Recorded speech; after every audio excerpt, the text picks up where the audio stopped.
Polrestabes Semarang. Di hadapan polisi, pelaku menyesali perbuatannya. Bupati Pati Haryanto meminta agar pedagang eks Simpang 5 segera menempati alun-alun baru, yaitu alun-alun Kembang Joyo. Selamat sore pemirsa, bersama saya Amanda Soraya, inilah Jateng hari ini. Kasus pembunuhan suami terhadap istri di Kota Semarang berhasil ditangkap oleh aparat Polrestabes Semarang. Di hadapan polisi, pelaku mengaku pusing lantaran diminta mencari pekerjaan oleh sang istri. Ya, pelaku yang emosi lantas menusuk dengan sebilah badik pada leher korban.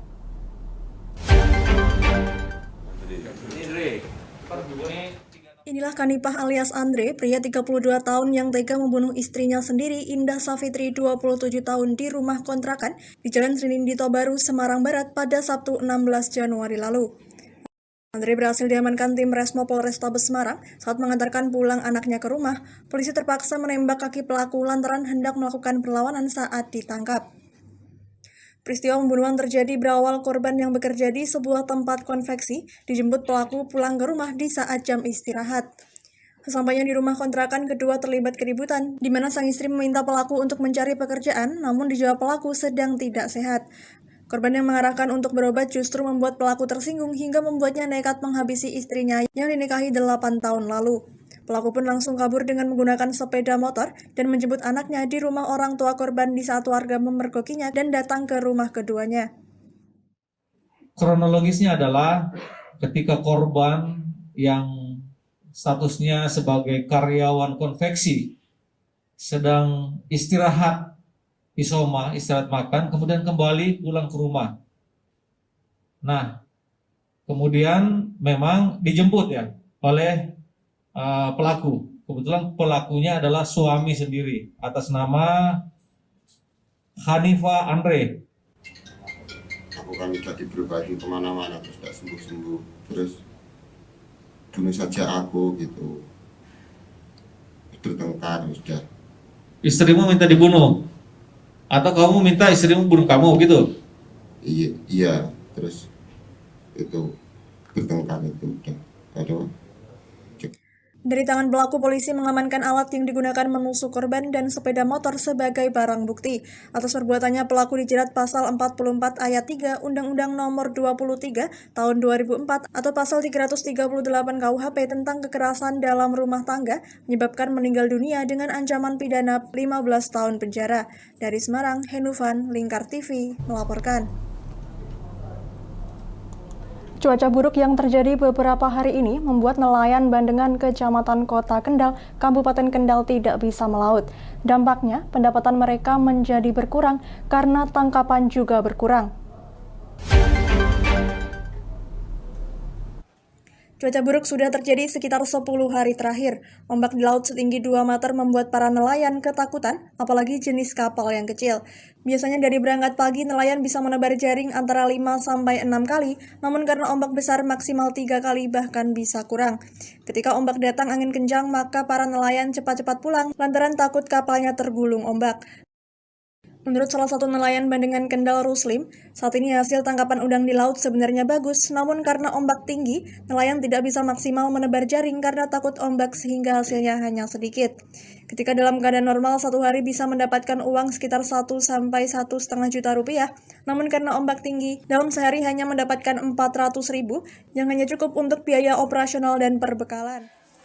Tadi tsunami kecil itu. Oh, tinggi ombaknya Pak? Ya sekitar 2 meter, 3 meter tinggi ombaknya. Terus nelayan gimana Pak? Melaut tuh caranya nyerobot ya Pak. Agar cuaca pas rendah, anginnya rendah terus mangkat. Mungkin angin teko wangsul, angin dugi wangsul. Jeneng kan anginnya medeng. Anginnya betul kencang. Kalau hasilnya gimana Pak? Hasilnya saya. Oh bagus juga. Bagus. Biasanya ini ku tawuri cara njegurke alat ping gangsal, ping sekawan, cuma niki ping setunggal, ping kalih pun langsung. Sementara harga udang saat ini termasuk bagus dibanding bulan Desember lalu, namun karena hasil tangkapan sedikit, otomatis hasil nelayan juga sedikit. Namun bagi nelayan yang berani nekat dengan resiko tinggi untuk mendapatkan tangkapan yang cukup, para nelayan harus nekat ke tengah meskipun ombak dan angin besar. Dari Kendal, Muhammad Arya, Lingkar TV melaporkan. Mayat pria tanpa mengenakan busana ditemukan di dalam kamar hotel mahkota Desa Getas Pejaten, Kecamatan Jati, Kabupaten Kudus. Yang mayat berusia 68 tahun ini ditemukan sekitar pukul 10 pagi waktu Indonesia Barat.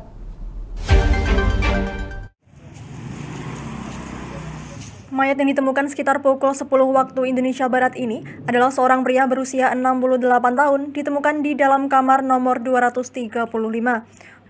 Belum diketahui secara pasti identitas mayat pria tersebut dan penyebab kematiannya. Adapun mayat yang ditemukan dalam posisi miring serta keluar darah pada bagian mulut dan telinga. Ini disebabkan mungkin dari keterangan dari Dr. Ainul memang tidak ada sebab penganiayaan. Jadi selain meninggal hanya murni. Dan di sini korban meninggal bernama Rosidan itu diberikan kemarin bersama seorang perempuan. Ya, mungkin sekitar jam 10 pagi sehingga sekitar jam 11.30 perempuan yang bersama korban ini keluar mencari makan. Setelah itu tidak kembali setelah dicek sama dari pihak hotel. Tadi pagi ditemukan korban sudah keadaan meninggal dunia.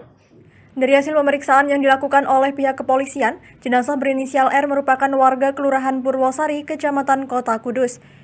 Tim Inafis Polres Kudus dan dokter dari Puskesmas tengah melakukan pemeriksaan terhadap mayat. Mayat pertama kali ditemukan oleh penjaga hotel yang ingin mengkonfirmasi penyewaan kamar lantaran waktu menginap telah habis.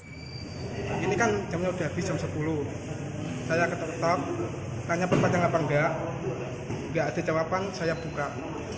Kan enggak dikunci itu kamarnya. Posisinya udah gitu. Posisinya gimana Mas? Bisa dijelaskan? Posisinya miring kayak gitu. Miring. Kondisinya bagaimana Mas? Kondisinya sama seperti itu. Masih pakai lengkap? Enggak pakai pakaian. AKP Denny Dwi Noviandi menambahkan tidak ditemukan tanda-tanda penganiayaan pada mayat. Hal itu diketahui setelah dilakukan pemeriksaan oleh dokter dan Inafis Polres yang menyampaikan tidak ada penganiayaan. Dari Kudus, Wes Alkorni, Lingkar TV melaporkan. Ya, jangan kemana-mana pemirsa, kami akan kembali usai jeda pariwara. Tetap bersama kami.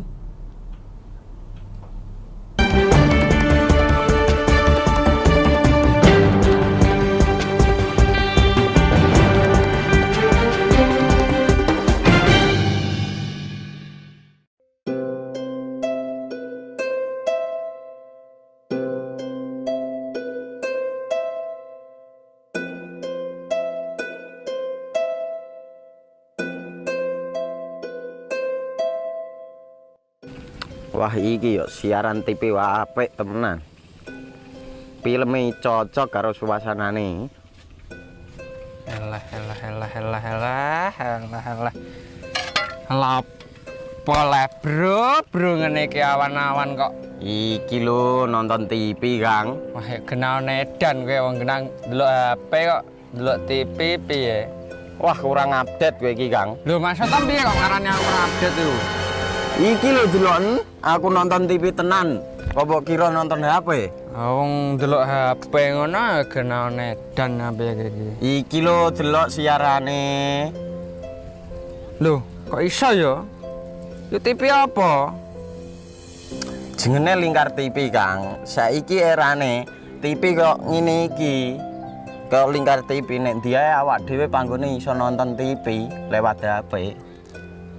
Kok ngene iki. Ana film-film ngene iku ya? Iya, filme apik-apik kaya ngene iki. Nek awak dhewe nek sawah leren mbut gawe iso leren ndelok film-film ngene iki. Padha iso ngene iku. Iso, ora ketinggalan karo cah-cah kae. Duh. HP ku kok ora iso tak nggo ngono piye carane iki? Iki lho Rip, tak doi carane. Piye? Kowe buka Play Store.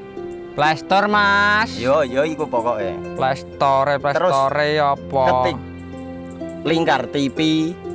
Engko lek wis ngono, klik install. Nah, engko wis ana metu menune Lingkar TV karek ndelok siaran apa ae. Film-filme apik-apik. Berarti film channel Lingkar TV metu nang kene kabeh ra? Iya. Filme wah cocok karo suasana cara didelok ya. Oh, wis iki iso iki. Iya metu kabeh ngene TV wah. Iya. Kondiange ya. Mangkane Lingkar TV filme Apik-apik kabeh. Iya, aku ngene kok. Lagi reti iki aku malah. Sekolo, Iya. ana bocah-bocah ajaki delok. Heeh, ben seru nang kene ya, Wan. Wabek. Rene lo. Tak deloki apik-apik ana film Jos sih.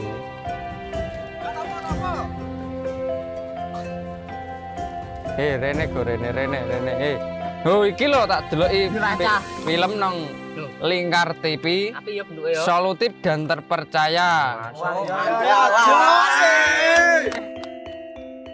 Tonton siaran Lingkar TV melalui aplikasi Lingkar TV di Play Store. Dengan cara ketik Lingkar TV di pencarian Play Store, kemudian tekan install. Mudah bukan? Nikmati tayangan-tayangan menarik dari Lingkar TV kapanpun dan dimanapun Anda berada. Tinggal tekan menu Lingkar TV di HP Anda dan selamat menonton!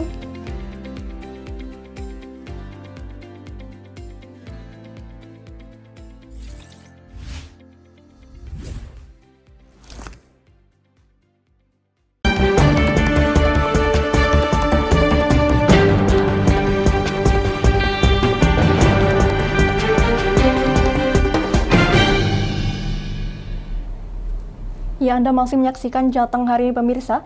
Bangunan sekolah rusak kembali ditemukan di SD 2 Klaling, Kecamatan Jekulo, Kabupaten Kudus, Jawa Tengah.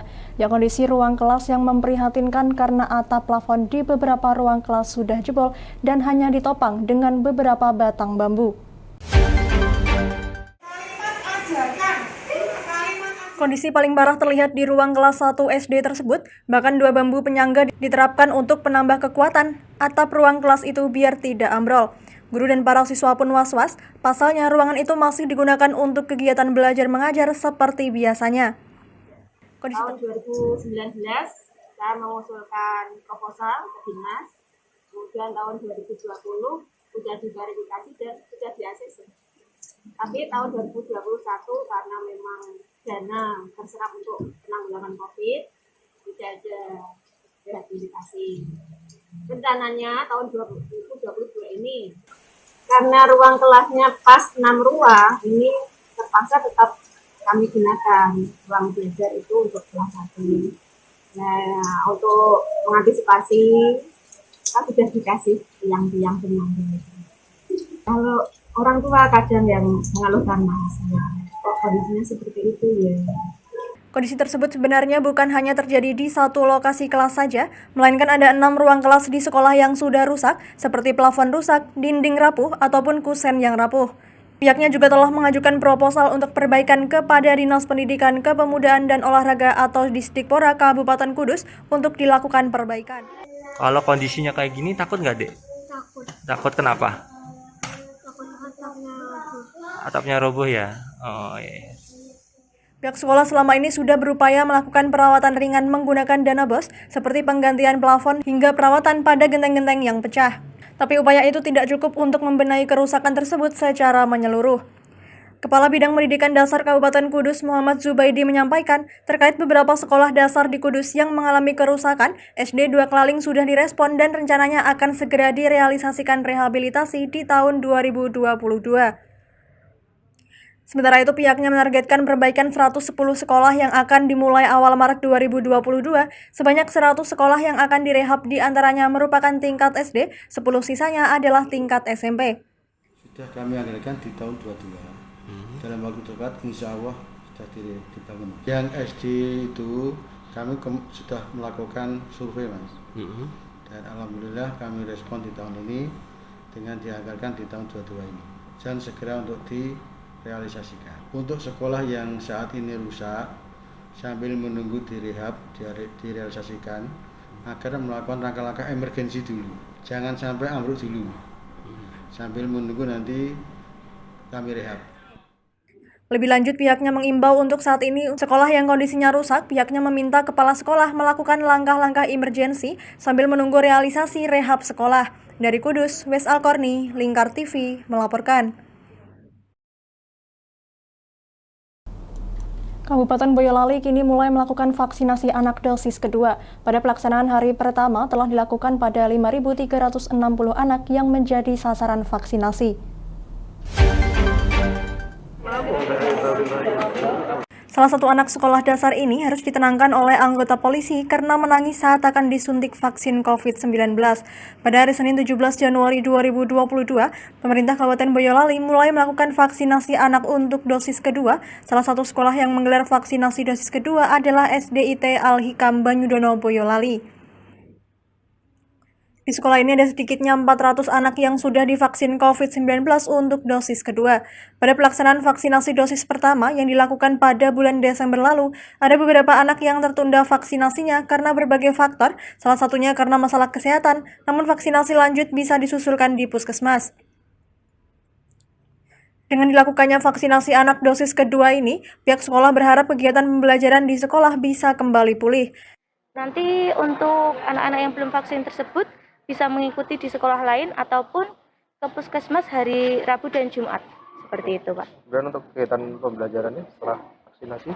Iya, untuk kegiatan pembelajaran setelah vaksin insya Allah kami karena hampir 100% vaksin akan kami buat sesi. Jadi pagi sesi pertama masuk, nanti dilanjutkan siang seperti itu. Kalau yang kemarin-kemarin kan hanya satu sesi saja, satu hari satu kelompok. Nah, insya Allah nanti setelah vaksin yang kedua ini akan kami buat satu hari 2 sesi seperti itu. Sementara Dinas Kesehatan Kabupaten Boyolali mendata ada 5.360 anak yang menjadi sasaran vaksinasi tahap kedua. Pelaksanaan vaksinasi dilakukan di masing-masing sekolah maupun balai desa yang tersebar di 56 lokasi di seluruh Kabupaten Boyolali. Capaian vaksinasi anak hingga tanggal 17 Januari 2022 sudah mencapai 94.000 dari sasaran sebesar 95.000 anak atau sudah 98,7%. Dari Boyolali, Taufik Irfani, Lingkar TV, melaporkan. Ya, kami masih akan kembali pemirsa, tetap bersama kami di Jateng hari ini.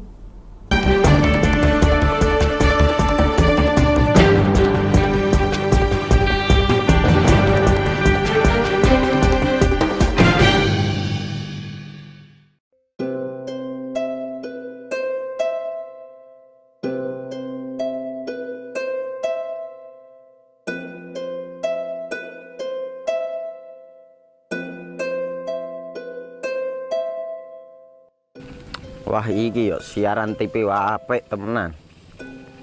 Filme cocok karo suasanane. Elah. Lah bro ngene iki awan-awan kok. Iki lho nonton TV, Kang. Wah, kenal nedan kowe wong genang delok HP kok delok TV piye? Wah, kurang update kowe iki, Kang. Lho, maksudnya piye kok ngarane aku update itu? Iki lho delok aku nonton TV tenan. Apa kira nonton HP? Wong delok HP ngono kenal nedan apa iki. Iki lho delok siarane. Lho, kok iso ya? Yo TV apa? Jenenge Lingkar TV, Kang. Saiki erane TV kok ngene iki. Kok Lingkar TV nek diae awak dhewe panggone iso nonton TV lewat HP. Kok ngene iki. Ana film-film ngene iku ya? Iya, filme apik-apik kaya ngene iki. Awak dhewe nek sawah leren mbut gawe iso leren ndelok film-film ngene iki. Padha iso ngene iku. Iso, ora ketinggalan karo cah-cah kae. Duh. HP ku kok ora iso tak nggo ngono piye carane iki? Ki lho Rip, tak doi carane. Piye? Kowe buka Play Store. Play Store, Mas. Yo iku pokoke. Play Store apa? Ketik Lingkar TV. Engko lek wis ngono, klik install. Nah, engko wis ana metu menune Lingkar TV karek ndelok siaran apa ae. Film-filme apik-apik. Berarti film channel Lingkar TV metu nang kene kabeh ra? Iso. Filme wah cocok karo suasana cara didelok ngene. Oh, wis iki iso iki. Iya metu kabeh ngene TV-TV wah. Iya. Ondiange ya. Mangkane Lingkar TV filme apik-apik kabeh. Iya, aku ngene kok. Lagi reti iki aku malah. Sekolah, Iya. ana bocah-bocah ajak ndelok. Heeh, ben seru nang kene ya, kawan. Wabek. Rene lo. Tak deloki apik-apik ana film Josh iki.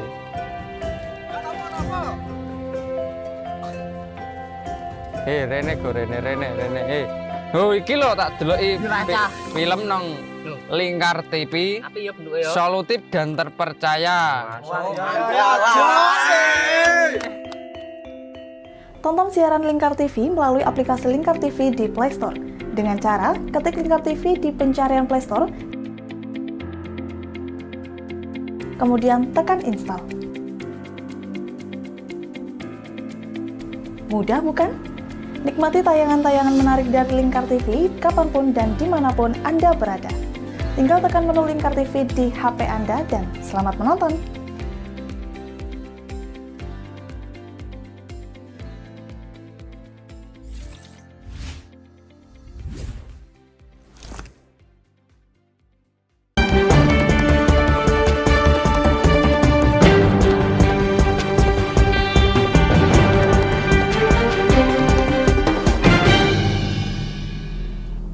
Ya, Anda masih bersama Jateng hari ini pemirsa. Seluruh sekolah dari tingkat PAUD sampai dengan tingkat SMP di Kabupaten Pati sudah melaksanakan pembelajaran tatap muka secara terbatas, terhitung mulai Senin 17 Januari kemarin. Ya, Dinas Pendidikan dan Kebudayaan Kabupaten Pati mengungkapkan bahwa PTM terbatas sudah dilakukan sesuai protokol kesehatan.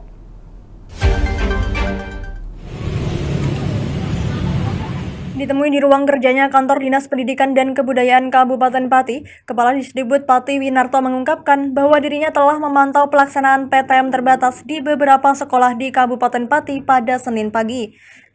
Kepala Disdikbud Pati Winarto mengungkapkan bahwa pelaksanaan PTM terbatas di Kabupaten Pati sudah sesuai dengan protokol kesehatan. Dirinya menegaskan bahwa PTM terbatas ini merupakan tindak lanjut dari PTM uji coba.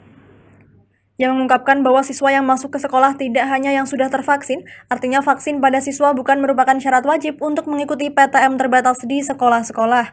PAUD itu berarti ada KB, ada TK, SD, kemudian selain PAUD ini SD, SMP, serentak melaksanakan PTM terbatas.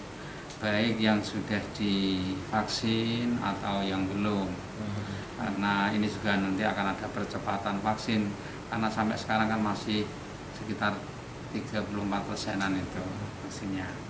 Ini dilaksanakan sesuai dengan ketentuan yang ada di SKB 4 Menteri, Inbuk, Mendagri maupun instruksi Pak Bupati. Itu dilaksanakan tidak penuh secara shift 50%, 50% itu berarti hanya 50% siswa? Enggak. Mungkin shift pertama 50%, shift yang kedua 50%. Shift yang pertama dan yang kedua ini tergantung kondisi sekolah. Kalau bisa shift pertama pagi, shift yang kedua siang itu lebih baik. Kepala Disdikbud Pati mengaku akan segera ada upaya percepatan vaksinasi bagi siswa di sekolah. Menurutnya saat ini baru sekitar 34% siswa atau anak yang sudah tervaksin. Pelaksanaan PTM terbatas di Kabupaten Pati dikatakan Kepala Disdikbud Pati Winarto sesuai dengan SKB 4 Menteri. Pada pelaksanaannya siswa masuk dengan sistem shift 50% dengan jam belajar 2 hingga 4 jam untuk tingkat sekolah dasar. Hingga saat ini belum ada laporan kasus penularan COVID-19 akibat PTM terbatas di Kabupaten Pati. Kepala Disdikbud Pati juga mengungkapkan bahwa dalam pelaksanaan PTM terbatas ke depan akan terus sesuai dengan aturan yang ada. Dari Pati, Fajar Mukti, Lingkar TV melaporkan. Setelah diresmikan bersama dengan proyek-proyek pembangunan lain di pendopo Kecamatan Tlogo Wungu yang baru, Bupati Pati meminta alun-alun Kembang Joyo untuk segera ditempati. Ia menyebut beberapa fasilitas penunjang lain akan segera dipenuhi pemerintah kabupaten.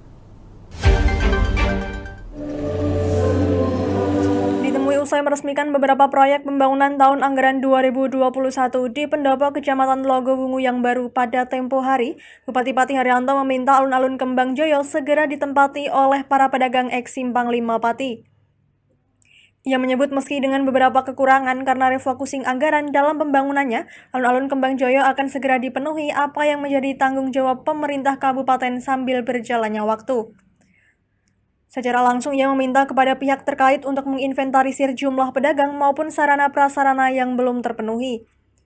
Ia juga meminta kepada para pedagang untuk bersabar apabila belum ramai pembeli, sebab menurutnya hal itu butuh proses. Baik ya, jadi setelah diresmikan, nanti saya suruh menginventarisir jumlah pedagang yang masuk, kemudian sarana prasarana yang belum terpenuhi. Sehingga kalau setelah diresmikan ini dengan segala kekurangan ya harus segera ditempati. Nanti sambil jalan akan kita penuhi yang kewajiban pemerintah. Tapi kalau kewajiban dari pedagang ya biar nanti sambil dibenahi masing-masing. Karena tidak semuanya itu harus ditanggung oleh pemerintah. Kecuali kalau fasilitas ya misalnya jalan, kemudian juga akses-akses yang sekiranya itu memang tanggungan pemerintah. Disinggung perihal PPKM di Kabupaten Pati, Bupati Haryanto menjelaskan bahwa pemindahan pedagang ke alun-alun Kembang Joyo tidak ada masalah, sebab ia menegaskan bahwa PPKM sifatnya hanya membatasi dan tidak melarang. Ya kalau PPKM kan kita kan tetap boleh berjualan, hanya dibatasi saja. Sekarang kan kita level 2, mudah-mudahan nanti berikutnya bisa turun lagi level 1. Kita kan hanya regulasi untuk semula jam 9 bisa jam 10 kan itu. Jadi kalau menurut saya nggak ada persoalan, masalah PPKM nggak ada masalah. Dalam kesempatannya pada saat peresmian beberapa proyek tahun anggaran 2021, Bupati Pati Haryanto menegaskan bahwa penempatan pedagang eks Simpang 5 di alun-alun Kembang Joyo tidak dipungut biaya. Ia secara mewanti-wanti dinas terkait untuk mengawasi hal tersebut.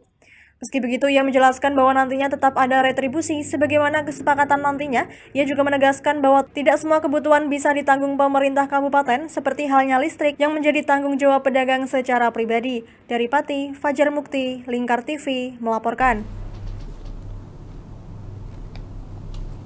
Ya, berita tadi sekaligus mengakhiri kebersamaan kita kali ini. Terus saksikan Jateng hari ini setiap pukul 17 waktu Indonesia Barat hanya di Lingkar TV. Akhirnya saya Mada Soraya, mewakili seluruh kerabat kerja yang bertugas, pamit dari hadapan Anda. Terima kasih dan sampai jumpa.